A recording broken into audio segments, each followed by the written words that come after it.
OB1, OB2 and OB3 की।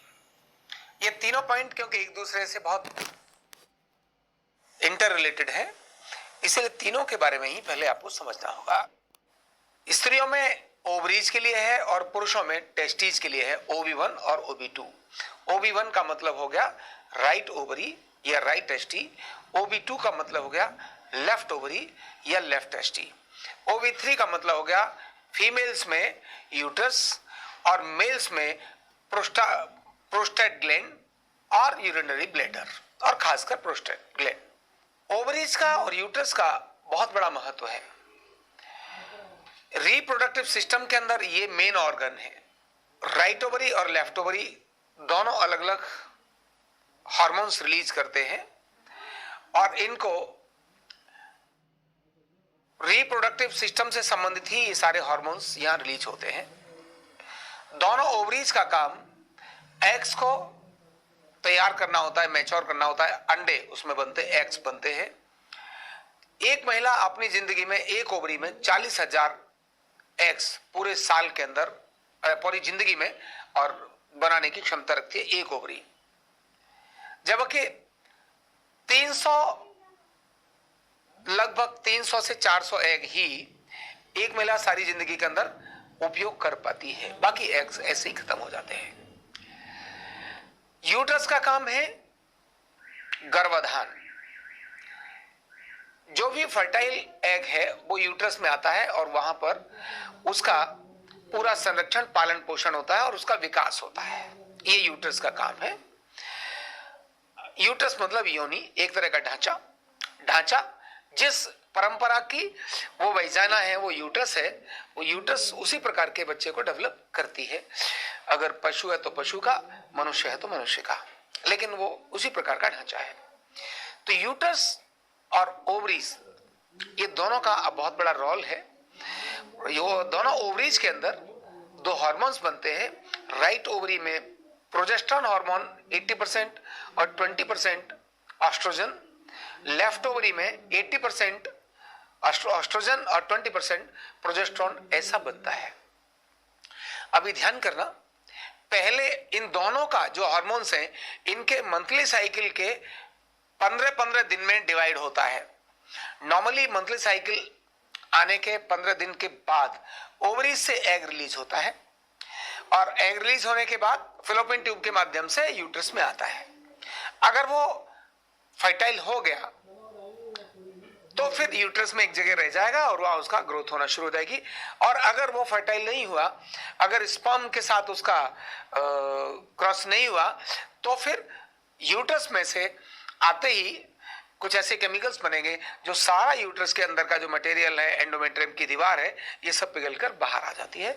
ये बाहर आना तो एग का बनना, एग का रिलीज होना और वहां से आकर यूट्रस में आना और यूट्रस की एंडोमेट्रियम की दीवार को बाहर निकालना, सारा गला देना, मंथली साइकिल के रूप में बाहर कर देना, ये सारी प्रक्रिया ये दोनों हार्मोन्स की ही है, प्रोजेस्टेरोन की और एस्ट्रोजन की।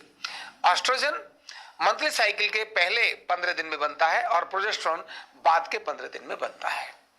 ध्यान रखना, प्रोजेस्टेरोन का काम और एस्ट्रोजन के काम में, प्रोजेस्टेरोन का काम एंडोमेट्रियम की दीवार को बनाना भी है, उसको ग्रोथ देना, पैदा करना भी है, और एस्ट्रोजन का काम उसको गला करके बाहर निकालने का काम भी है। ये दोनों हार्मोन्स इस प्रकार का काम भी करते हैं। राइट ओवरी और लेफ्ट ओवरी दोनों के वर्क अलग अलग समय पर आते हैं। कौन सा हार्मोन चाहिए इसके हिसाब से ही हमें यह दोनों को स्टिमुलेट करना होता है। इसीलिए OB1 का मतलब राइट ओवरी हो गया और OB2 का मतलब हो गया लेफ्ट ओवरी और OB3 का मतलब हो गया फीमेल्स के अंदर यूट्रस। अभी यूट्रस का काम मतलब क्या है, ये यूट्रस में किस काम से आएगा, क्या उपयोग होगा OB3 का? तो फीमेल्स के लिए अंदर अगर यूट्रस के संबंध में कोई भी प्रॉब्लम है तो OB3 पॉइंट का प्रयोग होगा। जैसे वाइट डिस्चार्ज है, सफेद श्वेत प्रदर इंफेक्शन हो गया, इसके कारण से वाइट डिस्चार्ज अधिक हो रहा है, तो OB3 का उपयोग होगा। प्रोलैप्स ऑफ यूट्रस, यूट्रस अगर प्रोलैप्स हो गई है तो भी OB3 से ही वो अपनी जगह सेट होगी। अगर वहां कोई सिस्ट फॉर्मेशन हो रही है, एंडोमेट्रियम की दीवार ठीक से नहीं हो रही है, वहां ब्लड सर्कुलेशन ठीक नहीं है, प्रेगनेंसी नहीं हो रही है, इनफर्टिलिटी हो रही है, ऐसे में OB3 का बड़ा रोल आता है। बहुत जल्दी अबॉर्शन हो जाता है, गर्भपात हो जाता है, तब भी OB3 से उसको कंट्रोल किया जा सकता है। यूट्रस के जो मुंह है उसको टाइट किया जा सकता है, ब्रेक किया जा सकता है। वो एडवांस लेवल का विषय है कि क्या देने के बाद और हम OB3 दें, तो ये आगे मैं अगले लेवल्स के अंदर बताऊंगा आपको। लेकिन तो भी इनका इस प्रकार का ऐसा रहता है, ओवरीज का रहता है, यूट्रस का रहता है। पुरुष में क्या है, तो पुरुष के अंदर मेन चीज है पुरुष की ओवरीज, तो फीमेल में हो गई, यूट्रस में भी फीमेल में हो गई। पुरुष के अंदर हो गया टेस्टिस, और टेस्टिस के साथ ही प्रोस्टेट ग्लैंड और यूरिनरी ब्लैडर। टेस्टिस का रोल है जो स्पर्म है उनको बनाना। टेस्टिस एक निश्चित टेम्परेचर पर काम करती हैं। जब मौसम अधिक ठंडा होने लगता है तो टेस्टिस शरीर के अंदर चली जाती हैं, और मौसम जब गर्म हो जाता है तो शरीर से टेस्टिस बाहर निकल आती हैं। क्यों? उनको एक निश्चित टेम्परेचर चाहिए होता है, और हर समय उसके अंदर लहरें उठती रहती हैं। सातवीं धातु वीर्य धातु, यानी 7 धातु हैं शरीर के अंदर। रस, रक्त, जिनमें से शुरू होता है रस होता है, रक्त होता है, मांस होता है, मेद होता है, अस्थि होता है, मज्जा होता है, धन शुक्र होता है। तो शुक्र धातु यहीं पर स्टोर होती है, जो वीर्य के रूप में बनती है।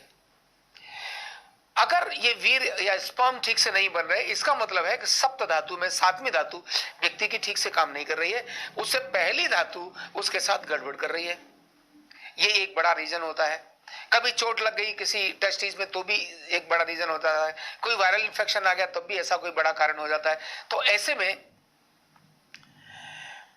ये ओवरीज जो हम OB1 और OB2, नाम OB1 और OB2 है, लेकिन टेस्टिस के लिए इसका उपयोग पुरुष में हो रहा है। तो वो देने के बाद हम वहां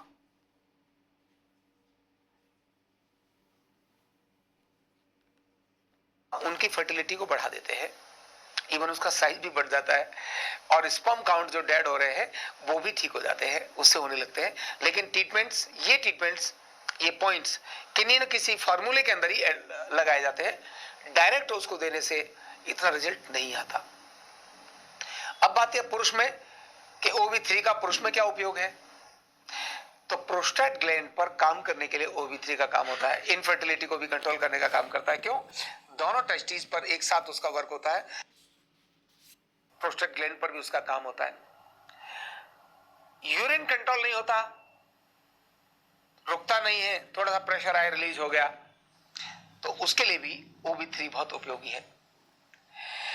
और कुछ पॉइंट्स को साथ में मिलाकर, यानी कुछ फॉर्मूले जब हम लोग तैयार करते हैं तो उसमें OB3 को इनफर्टिलिटी के लिए भी बहुत ही उपयोगी पॉइंट हम मान के चलते हैं, जिससे कि इनफर्टिलिटी उसकी ठीक कर दी जाती है।